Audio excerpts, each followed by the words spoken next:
Good morning, everyone. Доброе утро всем. Did you sleep well? Спали хорошо? Good. Me too. Хорошо. Я тоже. I had the best night of sleep for the whole week. На этой неделе это лучший сон, который у меня был. Probably thanks to the antacids you prescribed for me. Вероятнее всего, эти лекарства, которые я прописал. So. Ну, я написал в аптеку инструкцию. He wrote the note, I handed it to the pharmacy, Да. and she gave me the Maalox. Значит, он написал заметку, я пошел к фармацевту, мне дали. So you, by faith, took it. By faith, I Да, did. говорит, поэтому верую принял. By faith and by Google. I put a Ukrainian keyboard on my Windows installation, and then I typed every word on the box, and I put it into Google, and it read for me. Значит, ну да, с верою, но доверяй, не проверяй. Да, Зашел, провел, что это мне там дали. So I I typed didn't find I could write something like, you know. Надо, можно было подшутить, там, прописать, потому что не надо. That's right. Who knows what I did? Okay, do you have anything to wipe the board up with? There's a... Okay, so where's the pen on me? Alright.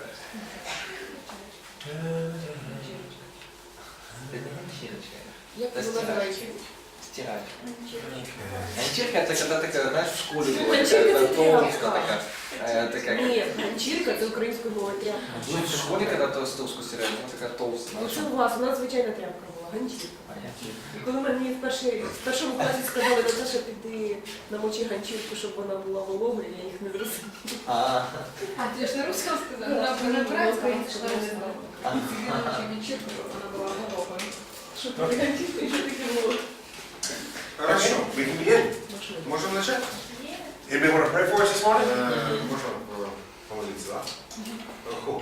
Okay, I'll do it. Окей, хорошо, я помолюсь. Good morning, Father. We thank you for this new day. Отче, мы благодарны Тебе за этот новый день. Thank you for the good night's sleep. Благодарим Тебя за хороший отдых ночью. And I pray this morning that we would be thinking hard. Я молюсь, чтобы мы сегодня утром тяжело потрудились, помыслили, That we would be diligent to present ourselves approved, rightly dividing the word of truth. чтобы мы были делателями, неукоризненными, верно преподающими Слово истины. I thank you in Jesus Christ's name. Мы благодарны Тебе во имя Иисуса Христа. Amen. Аминь. All right, Daniel chapter 7. Добренько. Даниила, 7 глава. And what do we read in verse 1? Что мы с вами читаем в стихе 1? Правильно, мы с вами When does, читаем. read this verse and tell me, when does chapter 7 take place? 7 глава, стих 1, и скажите мне, где происходит действие в 7 главе? In Babel. Сережа, хорошо. Она же видит, у него его. Отправление вопроса. Как это происходит? Где происходит? All right, Daniel 7:1. Место. 7:1. What does it say? Что там написано? Слишком It is on his bed. It says what? On his bed. On his bed? Yeah, it is in his mind as he lay on his bed. So it's circumstances where... In the first year of Belshazzar. Еще в первый год. Так это же Alright. No, it's not where, it's When? when. When? What year? What year? Первый Да, в какой год? Okay. First year. Okay, first year what? Первый год чего? This is bad. You gotta have your thinking caps on. Да, нужно помнить. We're not off to a good start. Это у нас такое начало интересно. Remember that we've been going through these chapters in Daniel. Помните, да, мы рассматриваем вот эти главы в Даниила. And we went from Nebuchadnezzar И мы от Навуходоносора to Belshazzar in chapter 5. к Валтасару в 5 главе. And we realized that some time had gone by in between chapter 4 and chapter 5. И мы с вами понимаем, что прошло некоторое время между 5 и 4 главами. And then to Darius the Mede in chapter 6. Потом Дарий Медянин, 6 глава. And more time has gone by. И еще время прошло какое-то. So there have been gaps in time. Поэтому здесь мы видим, есть эти промежутки во времени. But so far chapters 1 through 6 have all been in a row. Ну, пока главы, скажем, с 1 по 6, они идут как бы по порядку. But with chapter 7, it gets our attention right off the bat that we are backing up quite a bit. Поэтому в 7 главе, 1 стих, он снова нас как бы отбрасывает назад. We're actually backing up about 14 years from the writing on the wall chapter in chapter 5. По сути, здесь события происходят за 14 лет до написания этой руки на стене. So even though Belshazzar does not meet Daniel until the night that he dies, Поэтому, несмотря на то, что Валтасар он не встречает Даниила до момента, пока он будет предан и умрет, that does not mean that Daniel was sitting around doing nothing. но это нисколько не означает, что Даниил, знаете, просто сидел и байдики бил. Daniel was still receiving visions, Даниил, он продолжал получать видения, and he was recording those visions in writing, и он записывал эти видения записывал, preserving those visions for the canon of Scripture, сохраняя эти видения в канон Писания. but he was not going into the king and announcing, "Thus saith the Lord." Но он не шел к царю и не говорил ему: так говорит Господь. Why? Почему? Why? Why? I love why questions. Да, мне нравятся вопросы почемучки. Because Потому что, we don't know. потому что мы не знаем. We don't always have answers to the why questions. Мы не всегда знаем ответы на все почему. That's why I ask a lot of why questions myself. Вот почему я очень много вопросов сам спрашиваю. And that's why I have some opinions. Вот почему у меня есть несколько мнений по этому поводу. I have many opinions. Ну, вообще, у меня много есть мнений. But you don't have to believe my opinions. Ну, поверьте, вам не нужно обязательно придерживаться моих мнений. If it's in the Bible, you have to believe it. Если это же в Писании, то поверить все-таки надо. If it's just my opinion, you don't have to believe it. Если это чисто мое мнение, верить в это не обязательно. And you can have your opinions too. Ну, вы тоже можете остаться при своем мнении. Okay, so he has a vision and he receives the vision, and Итак, this is у what the него vision was. было видение, он получает это видение, и вот в чем состояло это видение. I was looking at my visions by night, and behold, 4 winds of heaven were stirring up the great sea. Значит, видел я в ночном видении моем, и вот 4 ветра небесных бросились на великом море. And 4 great beasts were coming up from the sea, different from one another. И 4 больших зверя вышли из моря, не похожие один на другого. Now in your notes, you'll notice that И в ваших заметках вы можете увидеть, he saw a dream singular and visions plural. что в видении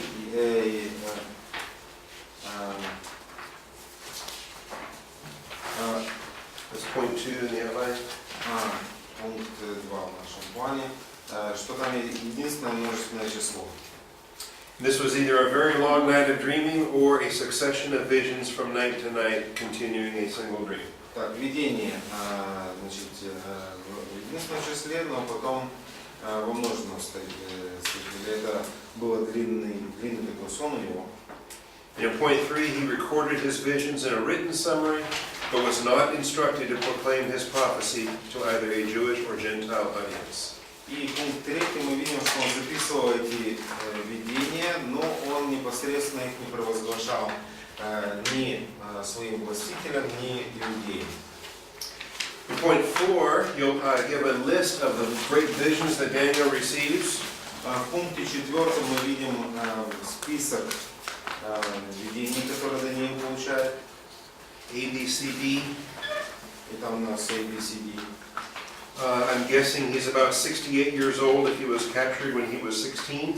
Если предположить, что его увели в плен в 16, то ему уже к этому времени было 68 лет. 82.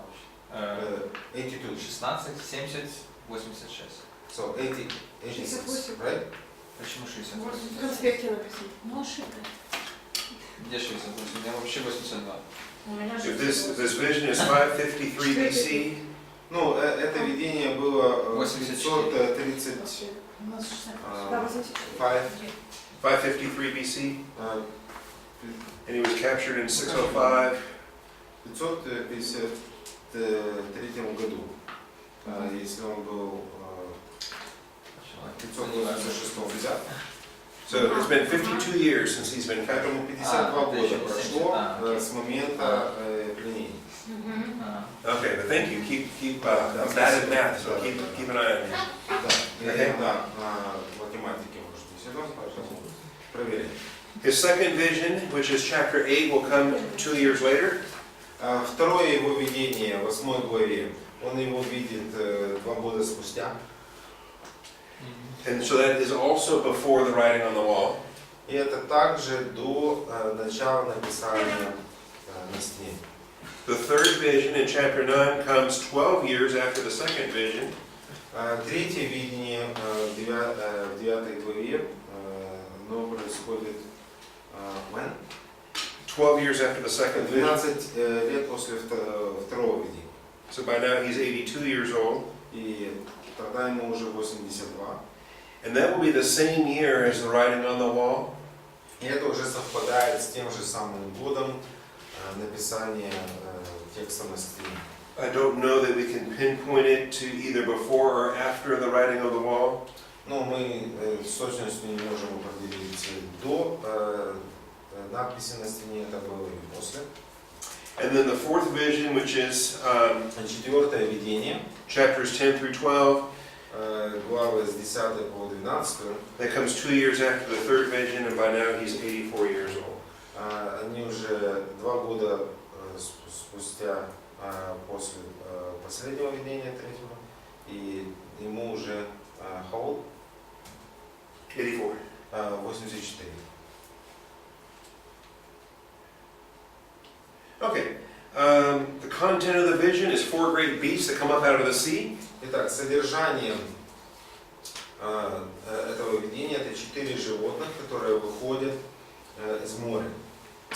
We are familiar with these 4 winds from other passages of prophetic scripture.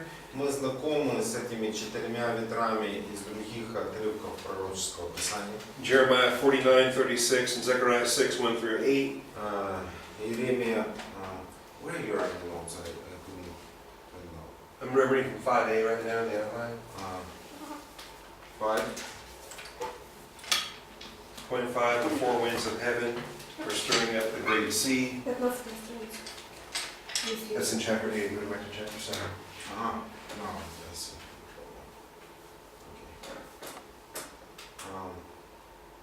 Okay. Поэтому эти 4 ветра мы находим в Иеремии 49 главе 36 стихом. And we'll have some more to say about these angels, I think, when we get into Revelation, because they are featured in Revelation chapter 7. Мы больше поговорим об этих ангелах, о которых здесь говорится, рассматривая 7 главу Откровения. Keep in mind, though, we're talking about symbols, and so we want to understand that the Bible uses symbols consistently throughout the Scriptures. Поэтому помните, что Писание, и мы рассматриваем здесь символы, и эти символы зачастую частенько встречаются на страницах Писания. So beasts with horns in Daniel, beasts with horns in Revelation, we observe consistency.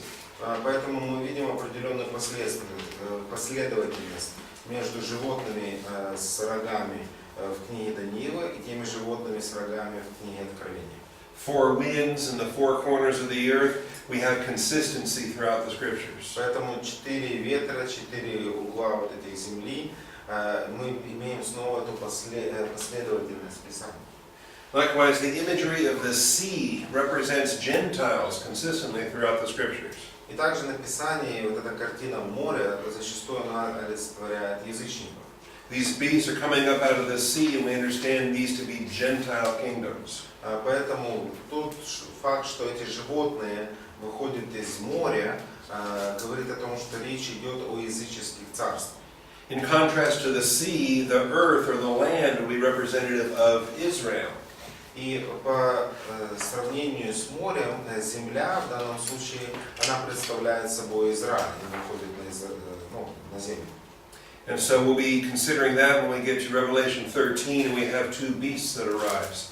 Поэтому также это последовательно в Откровении 13 главе, когда мы видим два животных поднимаются. Because the first beast, Antichrist, is a Gentile beast that rises out of the sea. Потому что первый зверь, этот антихрист, он также выходит из моря. But the second beast is a Jewish beast that rises up out of the land. That's the false prophet. И второй зверь это Jewish. Иудейский зверь, который является уже пророком. And so in point 5c, Поэтому пункт 5c, the great sea is symbolic of the Gentile nations. что Великое море является символом языческих народов. Also, in one of the Jesus parables in Matthew 13 of the dragnet. Также мы видим в притче относительно дракона. Мы считаем, что море это языческие народы просто из контекста. So we understand the sea as the Gentile nations from the context.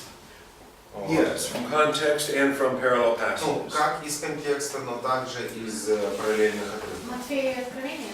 So Matthew and Revelation? Right. Да. All right. Great empires are going to arise out of the agitated sea. Итак, мы видим вот это волнующееся море, и оттуда происходят великие империи. Why is the sea not calm? Почему это море неспокойно? Why is the sea agitated? Почему оно волнующееся? But we see that there are angels involved in this conflict. Мы видим, что ангелы не также вовлечены в конфликт. There are elect angels that are struggling, fighting with the fallen angels. Мы видим избранные народы, которые борются с падшими, избранные ангелы, которые борются с падшими ангелами. And there are also fallen angels that are at war with one another. И также есть падшие ангелы, которые вступают в битву одна с другой. And we're going to see more of that when we get into chapter 10.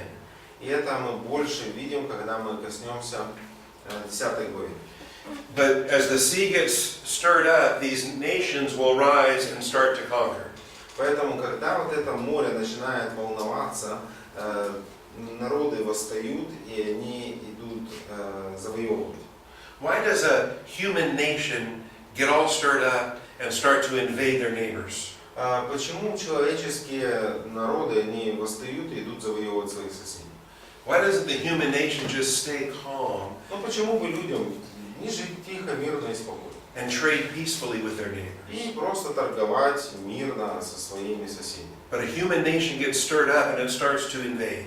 Но человеческие народы, они взволновываются и начинают захватывать. Well, with our passages today, we're going to learn that it's more than a human explanation.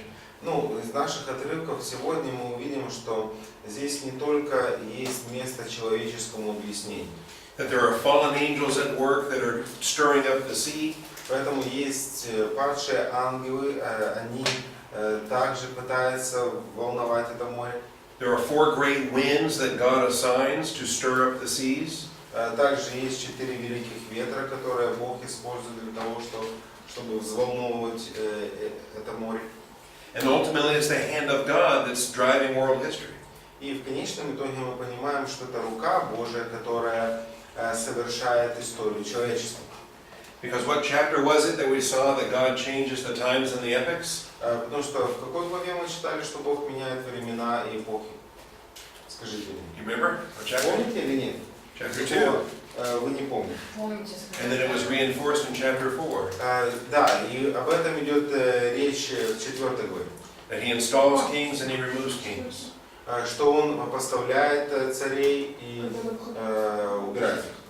But as far as changing the times and the epochs, that was mentioned in chapter 2. Поэтому, что касается изменения времен и эпох, об этом речь идет во 2 главе. Okay, so let's look at these beasts in verses 3 through 8. Поэтому давайте посмотрим на этих зверей с 3 по 8 стихи.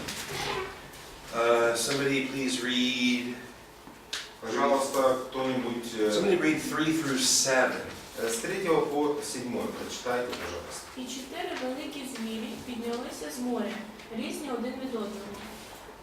Передній був як лев, а крила в нього орлині. Я бачив, аж ось були вирвані йому крила, і він був піднятий від землі і поставлений на ноги, як людина, і серце людське було йому дане. А ось звір інший, другий, подібний до ведмедя, і був поставлений на одному боці, і було 3 ребра в його пащі, між зубами його. І йому сказали так: уставай і їж багато м'яса. Потому я бачив, аж ось звір інший, мов пантера, а в ньому на спині 4 пташині крила. Цей звір мав 4 голови і була йому дана влада. Потому я бачив у видіннях тієї ночі аж ось 4-й звір, страшний і грізний, та надмірно міцний, і в нього великі залізні зуби. Він жерти трощив, а решту ногами своїми топтав. Він різнився від усіх звірів, що були перед ним, і мав 10 рогів. Okay, is that 3 through 7? Это, yes. Okay, so the first lion, the first beast is a lion.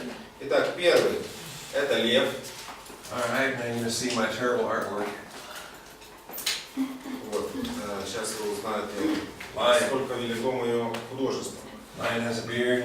Мы видим, вот у него тут такая борода. I officially apologize for my artwork. Да, заранее приношу извинения на это. But the lion has eagle wings. Моими художествами. Но у него интересный лев, он с крыльями. Okay. The first was like a lion, had wings of an eagle. I kept looking, the wings were plucked. Поэтому мы видим, что крылья орлиные. And it was lifted up from the ground, made to stand on 2 feet like a И man. потом он был поднят от земли и стал на ноги как человек. And it goes from having an animal mind to having a human mind. Поэтому он, скажем так, вот этого ум зверя был, и теперь у него вот этот человеческий ум. Does that remind you of anything? Это напоминает вам что-то? Have we read something already in the book of Daniel like that? Что-то такое подобное читали, что кто-то там был зверем, как бы, потом стал... No, vice versa.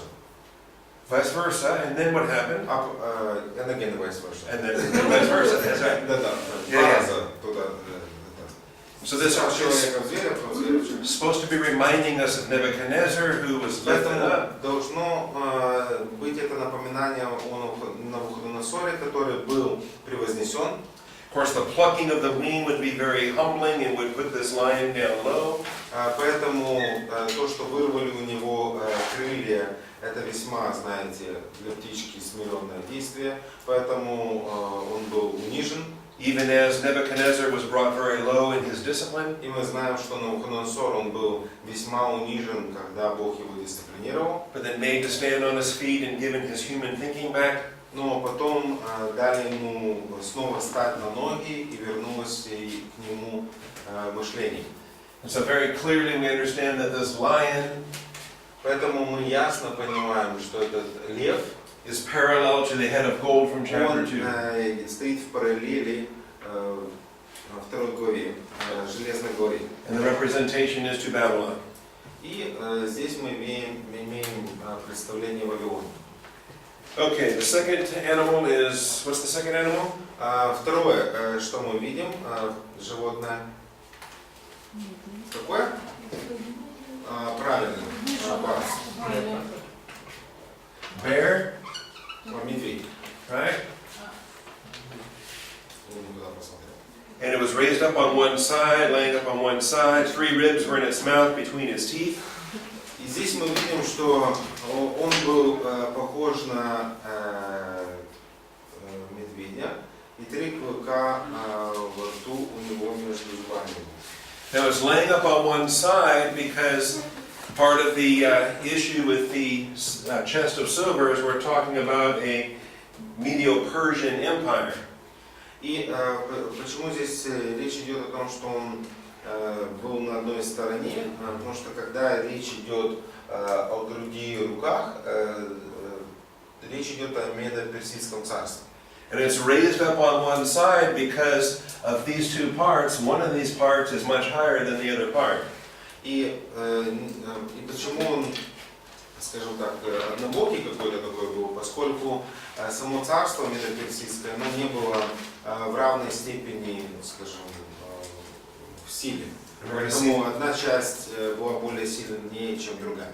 And we're going to see that again in chapter 8. И мы снова это увидим в 8 главе. Okay, the third beast is a leopard. Третий зверь – это барс или леопард. We have the leopard. Значит, леопард. My animals look very similar. Смотрите, мои животные, они очень похожи. You notice that? Да. Except this one's got 4 heads За исключением того, что у этого 4 головы and 4 wings. и 4 крыла. All right? Very fast leopard. Очень быстрый.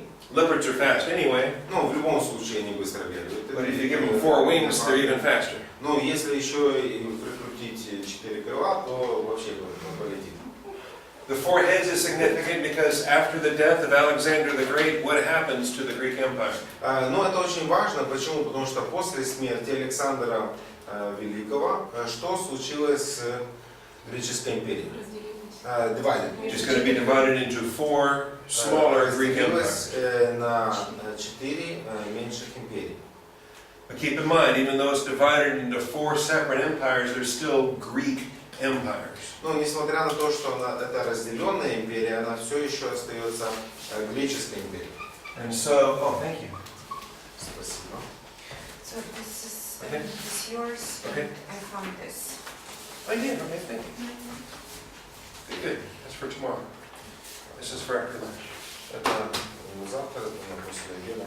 Wow, like planning. Okay. Добренько. Lion, bear, leopard, Итак, лев, медведь, head of gold, chest of silver, belly and thighs of bronze. золото, серебро и бронза, голова, грудь и чрево. The imagery is different from chapter 2, Поэтому образы, они отличаются от второй главы, but the message is exactly the same. но весть та же самая. 4 empires are coming. 4 империи придут.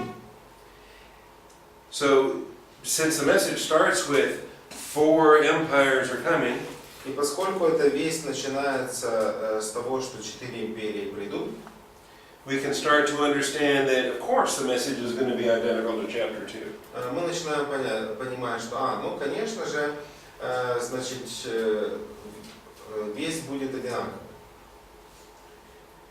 Okay. What's the 4th beast? Итак, что собой представляет это 4-е животное? Чудовище. Terrifying. Terrifying. There is no earthly animal that we can compare it to. Значит, нет какого-то земного животного, с которым можно было бы как-то его сравнить. It's just a beast. Это просто... It's a pumpkin. No, it's a beast. Да, Not да. a pumpkin. All right. Это просто ужасное животное. It had large iron teeth. Большие железные зубы. It devoured and crushed and trampled with its feet. И написано, что она все пожирает и сокрушается. And it's got big feet. Поэтому у нее большие ноги. And it's got 10 horns. И еще 10 рогов. Да, очень. 10 horns. Да, 10 рогов. Correct. Now, Теперь, remember with the legs of iron, помните, что с этими железными ногами. We have an empire that was not replaced by another element. У нас есть империя, которая не заменяется следующим каким-то. The iron was not replaced with clay. Это не заменяется глиной. Instead, it received a mixture of clay. Напротив, речь идет о том, что оно заменяется вот этой смесью глины. And we realize that rather than being conquered, there was an extension of that kingdom in a different way. И мы понимаем, что вместо очередного завоевания происходит продление этого царства. And this is what we see here when we move from verse 7 to verse 8. И это то, что мы наблюдаем, когда мы переходим с 7 стиха к 8. So would you read verse 8, please? Пожалуйста, кто-нибудь прочитайте стих 8. Я приглядався до тих рогів, аж ось поміж ними піднявся ріг інший, малий, а 3 з них передніх рогів були вирвані з коренем перед ним. І ось у того рога очі, як очі людські, і уста, що говорили про великі речі. Okay, and so we have an extension of this beast. Поэтому мы видим продление вот этих животных. Just like we have an extension of the legs. Это подобно тому, как если бы у нас было продление вот этих ног. So we have a development of something that happens through time. Поэтому мы видим развитие чего-то на протяжении долгого периода времени. And what we have is a great big horn. И также мы наблюдаем, что есть вот этот большой рог, that rises up and uproots 3 of the original 10 horns. It's like birthday party. Говорит, похоже на это самое день рождения. Но, значит, он становится и вырывает 3 других рога. Right, don't tease my artwork now, you're going to hurt my feelings. Да, не смейтесь над моими художественными, потому что вы раните мою душу. Okay. Ми радуємося. No, we are glad. Okay. This horn has eyes and a great big mouth. Итак, мы видим, что этот рог обладает глазами, и также у него есть еще большой рот. And we're going to see that boastful mouth again and again and again in this chapter and in our following chapters. И мы видим, что вот этот горделивый рот, горделивые уста мы снова увидим здесь, в этой главе и в последующих главах. Alright, now if this is where everything ended, we'd be in pretty good shape. Поэтому, если бы все на этом, скажем так, закончилось, то было бы, ну, все, скажем так, We do okay because we got 4 beasts, we have 4 parts of the statue, we can see some parallels. Поэтому мы можем сказать, ну, хорошо, есть 4 животных, есть статуя из 4 частей, поэтому все тут нормально. But we have some differences between this chapter and chapter 2. Но мы наблюдаем некоторые отличия между 2 и 7 главой. In this chapter we don't have Nebuchadnezzar with nightmares and needing an explanation. Поэтому в этой главе мы не наблюдаем Навуходоносора с его ужасными снами и требованием объяснить. Because in this chapter it's Daniel who's having the dreams. Потому что в этой главе это Даниил, который видит сон. And also in this chapter something different is about to happen. И также в этой главе происходит нечто другое. Daniel's going to go to heaven. Мы видим, что Даниил отправляется правильно в небеса. At least in his dream is going to take him to heaven. Ну, по крайней мере, в своем этом видении он отправляется на небеса. And we see the first bit of that in verses 9 and 10 here in this chapter. И мы видим первый, скажем так, взгляд на этот счет в стихах 9 и 10 в этой главе. And this chapter is going to shift back and forth between earth and heaven, earth and heaven. И поэтому в этой главе мы увидим, что есть вот эта перемена, то на небеса, то на землю, то на небеса, то на землю. And we're going to get used to that, shifting back and forth. Some movies do the same thing, right? И мы, скажем так, можем потом привыкнуть к этому. И знаете, иногда фильмы вот так вот смотришь, они все переключаются, то с одного, то на другое. Yeah, you watch some movies and they shift between one scene and another scene, two different people. Поэтому смотришь фильм, и есть смена сцен, то на одних, то на других. And we have that here, we're going to have it also in the book of Revelation. И подобную картину мы наблюдаем как здесь, но также и в книге Откровения. That becomes important because we want to understand the dynamic between what's happening on earth and what's happening in heaven. И это становится важным, когда мы понимаем вот эту динамику того, что происходит на небесах и что происходит на земле. And it's one of the great features that helps us to bind the book of Daniel together with the book of Revelation. И это одна из прекрасных вещей, которая помогает нам связать книгу Даниила и книгу Откровения. Both books, Daniel and Revelation, share that dynamic with the earth and heaven corollaries.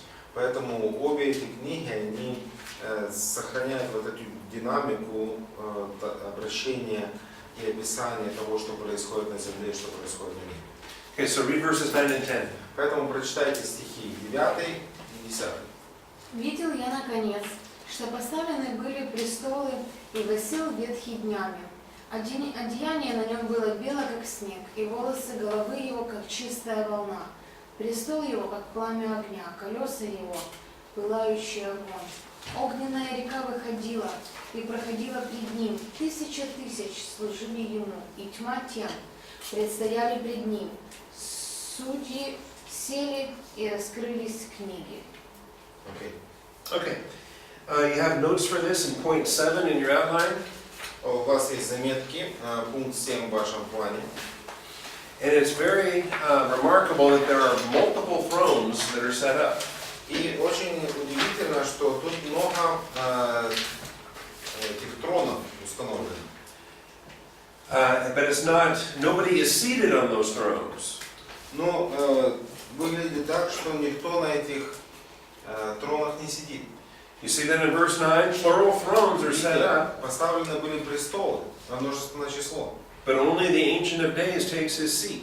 Но только ветхий днями восел. Why do you need all those thrones if only one guy is going to sit down? Зачем столько тронов, престолов, когда только один сидит? Okay, now, it's not going to be explained in the book of Daniel. Ну, это не объясняется в книге Даниила. But we're going to see in Revelation chapter 20 that there are multiple thrones set up and they will be seated. Но мы увидим в Откровении 20 главе, что там будут престолы и люди там сядут. And I'll give you a hint if you see in your notes 1 Corinthians 6 verses 2 and 3. В ваших заметках я даю вам подсказки. In Revelation 20 and verse 4. 6, 2 и 3, и также Откровение 24. We understand that in the Old Testament you need a single throne for Yahweh to sit on his throne. Ну, мы понимаем, что в Ветхом Завете есть трон для Яхве, чтобы он там восел. But then in the New Testament we learn that God the Father has given all judgment to the Son. Но также в Новом Завете мы понимаем, что Бог, Он отдал весь суд Сыну. And if all judgment is given to the Son, you think, well, we still only need one seat, don't we? Поэтому снова же можно подумать, ну так как Сын теперь будет на троне, но нам нужен только опять же один престол. Until we learn that Jesus Christ is the head of the body. Пока мы не научимся тому, что Христос является главой тела. And that the body of Christ or the bride of Christ is going to reign with him. И тело Христова, невеста Христа, будет царствовать вместе с ним. And that the bride is going to judge the world. И эта невеста, она осудит мир. The bride is going to judge angels. Эта невеста будет судить ангелов. Those are the verses there in 1 Corinthians chapter 6 in your notes. Это стихи, которые мы наблюдаем в 1 Коринфянам в ваших заметках. So you and I understand from a church age perspective why we need multiple thrones. Поэтому с точки зрения церкви мы понимаем, зачем нам нужно это множественное количество престолов. But Daniel doesn't have the information you have. Но у Даниила не было тех данных, которые у вас теперь есть. He has no idea about Christ and the church. А у вас нет вот этого понимания о Христе и Церкви. Вот нет. And so this vision is left unexplained for Daniel. Поэтому данное видение остается без объяснения у Даниила. All he sees is the Ancient of Days take his seat. Все, что он видит, это восел древний дня. Okay, the Ancient of Days is God the Father, seated in judicial authority. Итак, ветхий днями Бог Отец, он обладает вот этой судейской властью. And from the standpoint of Daniel, that's correct. Поэтому с точки зрения Даниила все тут правильно. This is prior to Jesus Christ receiving all judgment. И это до того, когда Иисус Христос, Он унаследовал весь суд. I find that the white hair and the description here interesting. Я нахожу, значит, вот это седину, белые волосы, описание интересно. Because in the book of Revelation, we're going to see Jesus Christ with white hair in a similar description. Почему? Потому что в Откровении мы находим описание Иисуса Христа, у которого волосы белые, как снег. So stay tuned for that when we get to Revelation next week. Поэтому подождите немного этого момента, пока мы не коснемся Откровения. And so myriads upon myriads of angels are standing before their judicial seat. Мириады ангелов, они стояли перед судейским престолом. And the books are opened. И открыты книги. We might say the court is now in session. Поэтому мы, по сути, можем сказать, суд начался. And as the court is now in session, it is the myriads and myriads of angels that are receiving their judgment. Поэтому здесь мы видим, стоят эти ангелы, и они получают этот суд. But now it's time to go back to earth. Ну, вот теперь кто-то нажал на кнопочку, и нужно вернуться на землю. Say, well, wait a minute, I want to learn how the court trial works out. Поэтому хочется сказать, подождите минуточку, хочется посмотреть, чем это все закончится. We'll get there. Этот суд. We'll get there, but first we got to go back to earth. Подожди, но нам нужно вернуться на землю. Because the dynamic is very important as the scene goes back and forth. Почему? Потому что вот эта динамика, она очень важна, когда вот эта сцена меняется с одного на другое. Verses 11 and 12 now are back on the earth. Стихи 11 и 12, когда мы снова говорим о земле. Okay, so this is Daniel's second glimpse of the fourth beast, point 8 in your outline. Здесь мы видим как бы второй взгляд Даниила на этих четырех животных. Again, we see the little horn with eyes like a man and a mouth uttering great boasts. Снова мы видим этот небольшой рог, который имел человеческие глаза и горделивый рот. In verse 11, you see the boastful words that the horn was speaking. В стихе 11 мы видим эти хвалебные слова, которые эти уста провозглашают. And this beast is going to be slain, its body destroyed, and given to the burning fire. И здесь мы видим, что этот зверь будет заклан, и тело его будет предано огню. And prophetically, we understand that will happen when Jesus Christ lays hold of the beast and throws him in the lake of fire. И пророчески мы это понимаем, что это наступит, когда Иисус Христос возьмет этого зверя в конце и бросит в озеро огненное. Okay, we'll learn more about his boasting when we get to Revelation next week in chapter 13. Поэтому больше мы узнаем о его хвалебных таких горделивых речах, когда мы будем говорить Откровение 13 главы. What we learn here in these verses with the second glimpse is that this beast is coming to an end. Что мы здесь находим, что этому зверю придет конец. The focus here is on the end of this horn. Поэтому все внимание на вот этот рог последний. Even as the focus here is for the stone which crashes down, hits the toes, and becomes the kingdom of Jesus Christ. Ну, подобно как и во второй главе, акцент делается на вот эти ноги и на камень, который упадет в ноги и разрушится. So both visions, chapter 2 and chapter 7, are dealing with God's victory over the Gentiles. Поэтому видим оба видения, они во 2-7 главе, речь идет о Божьей победе над язычниками. We are headed for Armageddon, and that's a good thing. Да, мы стремимся к Армагеддону, это хорошо. Hollywood likes to make movies about Armageddon. Ну, Голливуду, ему нравится снимать фильмы про Армагеддон. And they make those movies like Armageddon is something scary. И они вот снимают эти фильмы, и Армагеддон это что-то такое вот страшное. Like the world is going to come to an end. Вот конец всему миру пришел. Or everybody's going to die. Все умрут. Or an asteroid is going to smash into the earth. Или там астероид какой-то летит в землю. And I understand for the unbeliever, Armageddon is a scary thing. Я понимаю, что для неверующего человека Армагеддон это вещь не из приятных, ужасная. But for Bible-believing Christians, Armageddon is where Jesus Christ wins. Но для верующих в Писание христиан это утешение, это спасение. Христос возвращается. The rock smashes the toes. Мы видим, что камень, он ударит в эти пальцы. The mountain grows to fill the whole earth. Гора разрастется и наполнит всю землю. In chapter 7, this horn is slain and thrown into the fire. И в 7 главе мы видим, что этот рог, он заклан, закован и брошен в огонь. Okay, back to heaven again. Опять возвращаемся на небеса. Verses 13 and 14. Стихи 13 и 14. Read those verses, please. Пожалуйста, прочитайте эти стихи.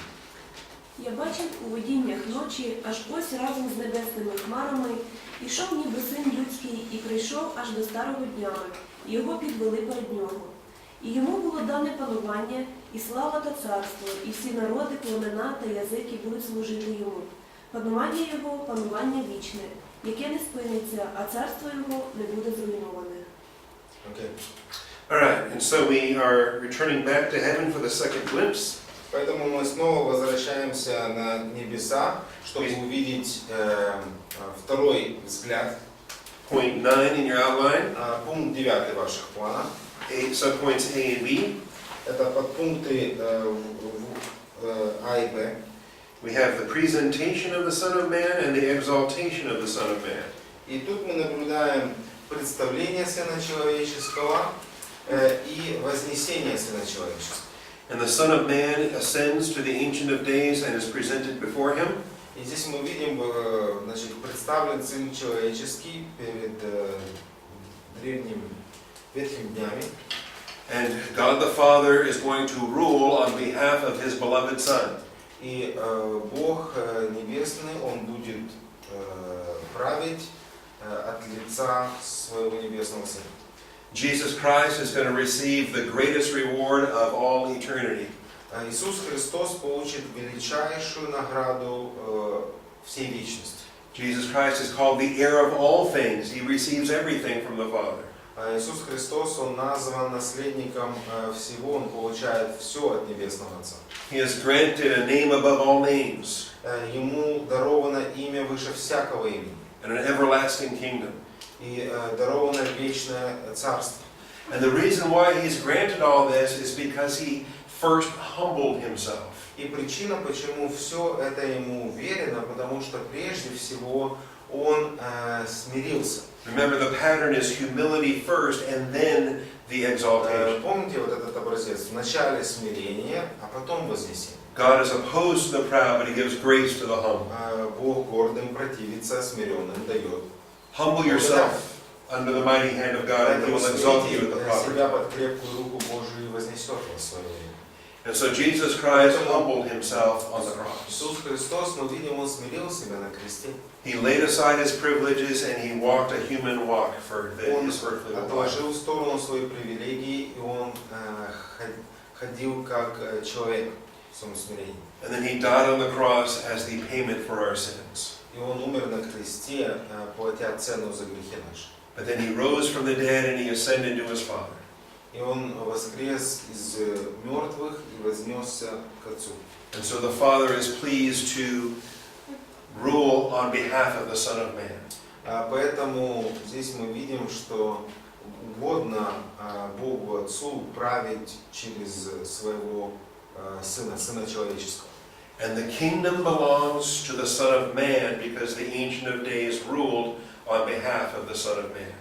Поэтому царство земное, оно принадлежит Сыну Человеческому, и Отец Небесный, Он от лица Сына правит этим миром. The earth does not belong to Satan or to his Antichrist. Поэтому этот мир не принадлежит сатане или антихристу. The court has ruled in favor of Jesus. Здесь мы видим это решение суда, оно принято в пользу Иисуса. So we get to go back to earth. Теперь мы снова возвращаемся на землю. And we get to see that judgment applied on the earth. И мы видим, как этот суд, он применяется на земле. Okay, question? Вопрос, да? По поводу вознесения, не совсем понятно. About this ascension. Да, ну что здесь, где здесь вознесение? Да, вопрос. So, what is it? Resurrection or the 9b? Exaltation. Exaltation. Yeah. Можно перевести это как прославление. That's where he is rewarded. That's where he's given his reward. То есть, когда его возносят, когда он получает награду. It's like you and me, we are going to stand before the judgment seat of Christ someday. Это как мы с вами однажды будем стоять перед судилищем Христовым. And we will see our rewards. И мы получим наши награды. Our gold and silver and precious stones. Золото, серебро и драгоценные камни. The different crowns that we're going to be Различные короны мы получим. This verse is describing Jesus and his judgment seat when the Father gives him his rewards. Поэтому этот стих, он описывает Христа и его, скажем так, это судилище, когда он получает свою награду. And I think that's a powerful thing to read and to appreciate. Я думаю, это очень важный момент прочитать и оценить написанное. Okay, now back to earth again for Daniel. Теперь снова с Даниилом возвращаемся назад на землю. In verse 15, Daniel's spirit was distressed within him, and the visions in his mind kept alarming me. Здесь мы видим в стихе 15 следующие слова. «Вострепетал дух мой во мне, Данииле, в теле моем, и видения головы моей смутили меня». Remember, when Nebuchadnezzar had his dreams, his spirit was troubled. Помните, что когда Навуходоносор увидел свой сон, его также дух был в смущении. And Daniel was able to come to Nebuchadnezzar and give him the answers he needed. И поэтому Даниил, он мог прийти к Навуходоносору и предоставить необходимые объяснения.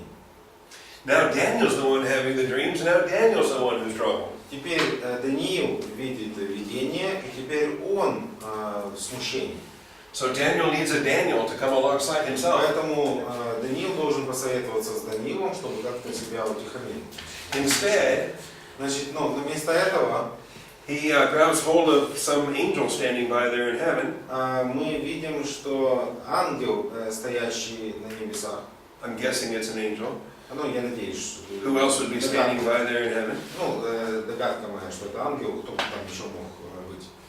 And he says, "Can you explain all this to me?" И он обращается к нему и говорит: ты можешь мне объяснить, что тут происходит?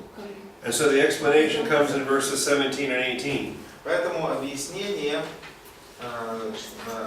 смысла сказанного. Объяснение стихи 17 и 18.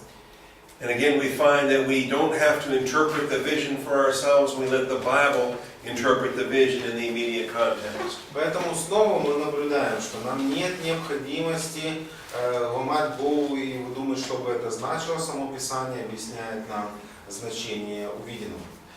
And we learn in these verses that there are going to be these 4 kingdoms. Поэтому и в этих стихах мы узнаем, что будет эти 4 царства. But the saints of the highest one will receive the kingdom and possess the kingdom forever for all ages to come. И святые, они унаследуют царство и будут обладать им вовеки. And so yes, there's 4 parts to the statue, but there's this great mountain that fills the earth, and that's what we're looking forward to. Снова же, есть 4 части этой статуи, И есть эта гора в ожидании, которой мы, собственно, и находимся. То, к чему мы стремимся. But Daniel wants to know more about that fourth beast. Но Даниил, он хотел знать больше относительно этого четвертого зверя. He wants to know about the 10 horns, and he wants to know about that extra horn that comes up. Поэтому он хотел знать относительно этих 10 рогов, и что это за 10-й, который вообще знает. Because according to verse 21, this horn is dedicated to killing believers. Почему? Потому что согласно 21 мы видим, что именно этот рог вел брань со святыми и превозмогал их, он их убивал. And we're going to learn more about that next week because we'll learn about Antichrist and his mark and his war to kill believers. И поэтому завтра, на следующей неделе мы больше поговорим об Антихристе, о его знаке и о том, как он будет притеснять и убивать верующих. But you'll notice in verse 22, но обратите внимание в стихе 22, the solution to Antichrist решение относительно Антихриста.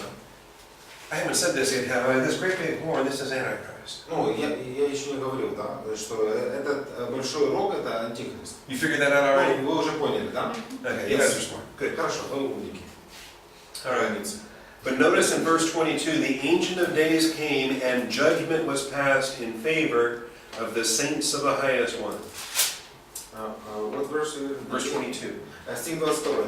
«Доколе не пришел ветхий днями, и суд дан был святым Всевышнего, и наступило время, чтобы царством овладели святые». We saw earlier that the Ancient of Days ruled on behalf of the Son of Man. Мы видели ранее, что древний он царствует через Сына Человеческого. Now we see that the Ancient of Days extends that judgment on behalf of the saints. Но теперь мы видим, что древними днями он расширяет это царство, это правление и уже царствует и через святых. In other words, God the Father is pleased to not only exalt His Son, but His Son brings many sons to glory. Поэтому мы видим, что Бог Отец, Он не только богоугодно Ему возвысить Своего Сына, но Он также многих вводит в свою славу. And so we see that this judgment is from heaven, but it has its applications on the earth. Поэтому мы видим, что этот суд, он с небес, но он имеет также применение и на земле. All right, and so the saints in verse 22 are going to arise and take possession of the kingdom. Поэтому, согласно 22 стиха, наступит время, когда царством овладеет святые. All right, and verse 23 we have more explanations of this fourth beast. В стихе 23 у нас есть больше объяснений этого четвертого зверя. Man, almost made. We have 5 verses to do, and it's break time. 5 стихов и перерыв Okay, I'm going to go long this time, and let's push through this. Okay, the fourth beast. Хорошо, давайте закончим. Четвертый зверь. It's different from the other beasts. Он отличается от других зверей. There are 10 horns that are going to arise. Есть 10 рогов, которые вырастут. And those 10 horns are kings that arise at the same time. И эти 10 рогов это 10 царей, которые одновременно придут к власти. It represents the final stage of this beast, like the 10 toes represented the final stage of the feet. Поэтому снова же это представляет последнюю стадию, как вот эти пальцы, так и эти рога. Until the little horn arises and uproots 3 other horns in his rise to power. Поэтому пока маленький рог он не поднимется и не восстанет против 3. That's why it says in verse 24 that he will subdue 3 kings. Поэтому здесь мы видим в стихе 24, что он восстанет и уничтожит 3 царей. We see his boastful mouth in verse 25, Мы видим его горделивую речь в стихе 25. and he is at war against the saints. И он восстанет против святых. He actually is at war against the Most High God И в конечном итоге он восстанет против Всевышнего and the saints of the Most High God. и на святых Всевышнего. He will intend to make alterations in times and in law. Verse 25. В стихе 25, и он будет... Verse 25, he will make changes in times and law. Ага, и он будет и отменит у них праздничные времена и закон. It's point 12e in the outline. Это 12и в ваших. I think Antichrist is going to do away with the AD calendar, the BC AD calendar. Поэтому кажется, что Антихрист, он календарь изменит. And he will give a whole new calendar to the До earth for his нашей reign. после он установит один календарь по всей земле. Notice, they will be given into his hand for a time, times, and half a time. И обратите внимание, что в тексте написано, что преданы будут в руку его до времени и времен и полувремени. And this is our first time to be exposed to this expression. И это впервые мы видим эту фразу. We will see it again, Мы снова еще ее увидим, and again, and again, and again. и потом снова и снова и снова. Okay? And we understand this to be 1 year, И мы понимаем, что время это значит 2 years, год, времен еще 1 год, and half a year. и полвремени это еще полгода. Add them up, and we have 3.5 years. Времен это 2 года, извиняюсь. Поэтому добавляем, и получается у нас 3,5 года. We have an idiom expression that refers to 3.5 years. Поэтому у нас есть идиоматическое выражение, которое определяет период 3,5 года. Elsewhere, it's called 42 months. В других местах это 42 месяца названо. Remember, 42 months is 12, 12, 12, and 6 is 42 months. Поэтому 42 месяца это 12, 12, 12 и 6. Итого получается 42. Elsewhere, it is called 1,260 days. В других местах также об этом периоде, как говорится, от 1260 дня. And we're going to be explaining that to you also after lunch. И об этом мы с вами поговорим после обеда. Because these are all months of 30-day months. Every month is 30 days. Почему? Потому что в данном случае 1260 дней это если в месяце по 30 дней в каждом. And we'll explain that after lunch as well. It's not important for chapter 7. Это не важно для 7 главы, и после обеда я вам объясню. Okay, and you will note that the court will sit for judgment. Итак, мы видим снова восседает суд.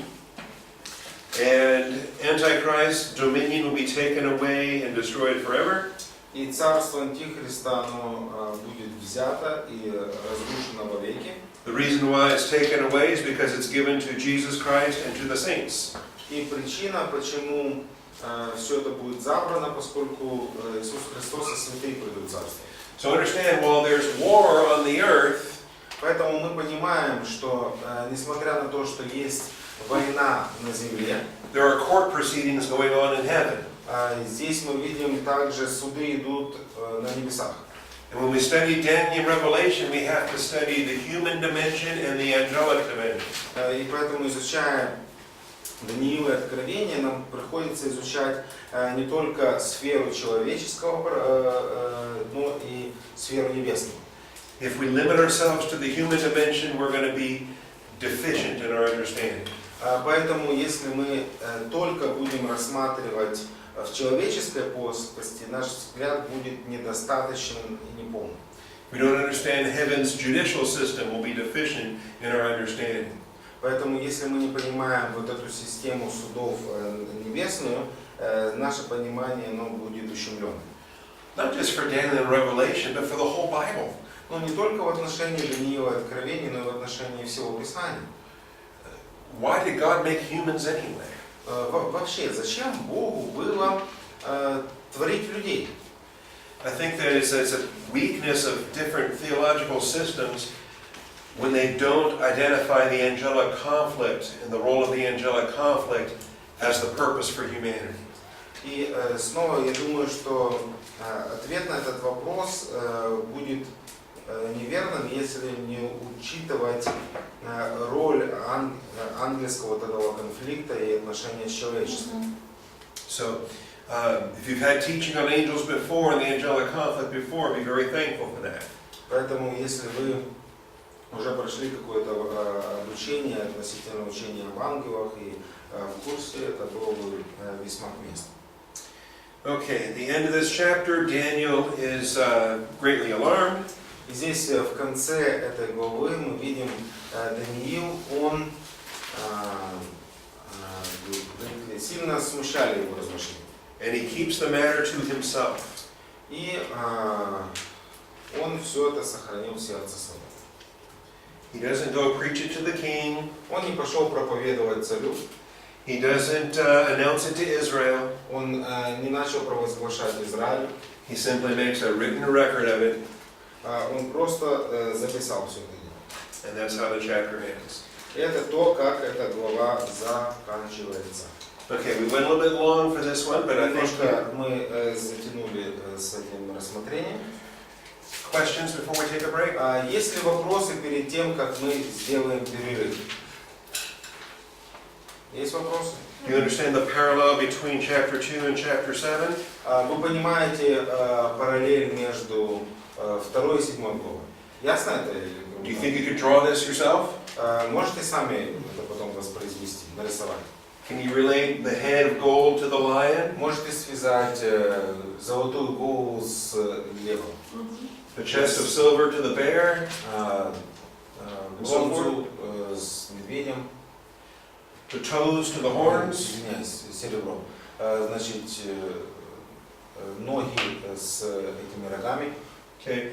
Notice there's more information in chapter 7. И обратите внимание, что в 7 главе гораздо больше информации предоставляется.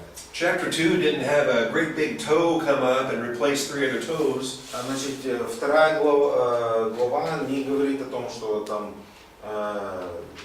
эти пальцы, там, один потом начинает разрастаться и становится самым большим. Or the boastful mouth. Или там во 2 главе нет речи относительно горделивых уст. Or the war against the saints. Или же относительно войны против святых. Or the court of heaven with the Ancient of Days. Или же вот это суд небесный, ветхий днями. Okay. We have a lot more information in chapter 7. It gives more complete information. Поэтому у нас гораздо больше информации в 7 главе, и она более полная.